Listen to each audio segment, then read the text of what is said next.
Hi friends, இன்றைக்கி வீடியோவில் என்ன பார்க்க போகிறோம்னாக்கா, பேர்டை வந்துட்டு ஃபீடு கொடுக்கும்போது நம்ம கை மேலே எப்படி வருதுன்றது நேற்று வீடியோவில் போட்டிருந்தேன்.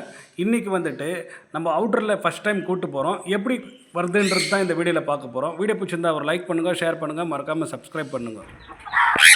பாருங்கள், பேர்டு வந்துட்டு நம்ம பேர்டு கேஜ் இது தான். இப்போ வந்துட்டு இப்போ நம்ம மேலே எடுத்துகிட்டு போய்க்கிற பேர்டு வந்துட்டு பக்கத்தில் கேஜில் வச்சுருக்கிறேன். அதுக்கு இப்போ வீடியோவில் காட்டுறேன். இப்போ நம்ம ஃபஸ்ட்டு பழைய பேர்டை ஓப்பன் பண்ணிக்கின்னு நம்ம இப்போ முதல் ட்ரை பண்ணுறோம் இல்லைங்களா, அந்த பேர்டுக்கு வந்துட்டு நம்ம பழைய பேர்டுக்கு எப்படி இது பண்ணுறோன்றது அந்த பேர்டு பார்க்குற மாதிரி நம்ம பக்கத்தில் வச்சுட்டு இருக்கிறோம். இப்போ அந்த வீடியோவில் வரும், காட்டுறேன்.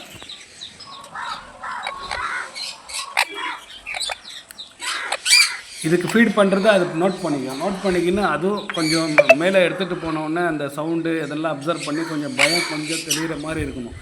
மேலே போனவுடனே ஓப்பன் பண்ணி விட்டுட்டோம்னா அது பறந்து போயிடும்.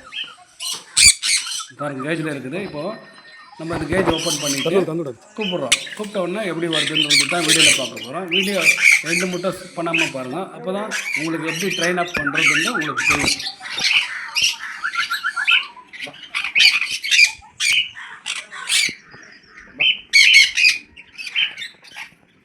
நோட் பண்ணிக்கோங்க. இதுக்கு ஃபீட் பண்ணுறத பார்க்கும். அது பார்த்துட்ட உடனே அது நம்ம ரெகுலராக வீட்டுள்ள ஃபீட் பண்ணி அதுக்கு ட்ரெயின் பண்ணியிருக்கிறோம் இல்லைங்களா, நம்ம கூப்பிட்டா வர மாதிரி. இப்போ அதை அப்சர்வ் பண்ணோம். நம்ம அது ஃபேஸ் எல்லாம் நோட் அவுட் பண்ணி வச்சுருக்கோம் ஆல்ரெடி. இப்போ வந்துட்டு மேலே அதுக்கு பயம் தெரிஞ்சுட்டு இருக்கோம். ஏன்னா கொஞ்சம் நேரம் இதுக்கிட்ட விளையாடுறத பார்த்து நோட் பண்ணுது இல்லைங்களா. இப்போ பாருங்கள், நம்ம கூப்பிட்ட உடனே அது வரும். இந்த மாதிரி தான் நம்ம கொஞ்சம் ஸ்டெப் பை ஸ்டெப்பாக எடுக்கணும். நெக்ஸ்ட்டு வந்துட்டு இந்த காக்காங்க வந்துட்டு துரத்திட்டு போயிடும். அது ஒன்று ஃபஸ்ட் பாயிண்ட் நோட் பண்ணிக்கோங்க. நம்ம டெய்லி இந்த மாதிரி ட்ரைனிங் கொடுக்கறதுனால அது வந்து காக்காங்களுக்கு பயப்படாது. புது பேர்டு பயப்படும், பழைய பேர்டு பயப்படாது. அந்த பயம் அதுக்கும் தெளிஞ்சிடும். காக்காங்களும் வந்துட்டு துரத்தாது. ஏன்னா ரெகுலராக நம்ம விடுறதுனால அந்த பேர்டு அதுக்கு பழகி போயிடும். நீங்கள் திடீர்னு எடுத்துகிட்டு வந்து வெளியே விட்டீங்கன்னு வச்சுக்கோங்க, நீங்கள் என்ன மாதிரி பழக்கம் பண்ணியிருந்தாலும் காக்கா உங்களுக்கு துரத்திட்டு போயிடுச்சுனாக்கா திருப்பி அது கிடைக்கிறதுக்கும் கிடைக்காத போகிறதுக்கும் வாய்ப்பு இருக்குது.